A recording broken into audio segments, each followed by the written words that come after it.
Hello. Hello, Salifu nze Namata. Gwe Namata ongamba ki? Salifu njagala genda mweru mwalayi mpulira nga ndi stable n'ekyayi simanyi okyakola nabo abajobling.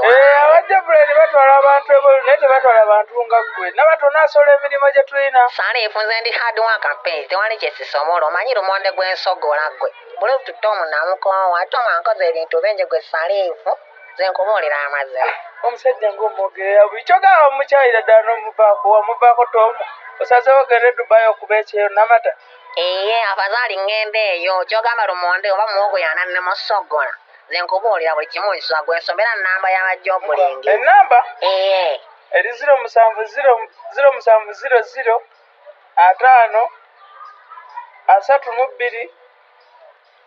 53 efembyayo 2 naye omusajja ogenda mukola otya? Weewale wamma nfunye wengi handwriting gwe naye gwe by'omusajja gwe byensonyiwe Tom ali drizzle ali manipulant nze sina kyemwangaza kati essaawa eno.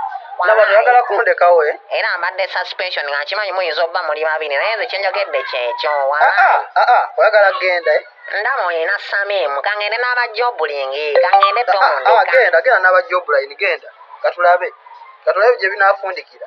newonaako lima Tom nasazeewo tofaayo byonna bikole kati ku mulimu kiportretinga nwazeewo mulimu nze nkobolonzeewo mulimu kangende nnime lumonde Dubai okusinga okubeera naawe walaayi Tom beera ne Samimu. naye Namata wamma bwobanga Tom akuganya okugenda ng'ennamba aganya okukubako ng'akuggyako essimu nga bw'agambye okusanga wali ku naalya SS sanga wano naalya emabega wa SS kigende walaayi okkiriza ngende abagenda nange nja sigala ne Samimu eyo bracelet yogo mu kisago kangende ate ebinyeebwa bibinannemu Simba tebisobola kunnema kangende. byonna byogere byonna bikole byonna byogere naye ize tujja laba gye kinaafundikira. Jobline kentwale noonaako limalodi the Christ Lord of Jesus wamanyi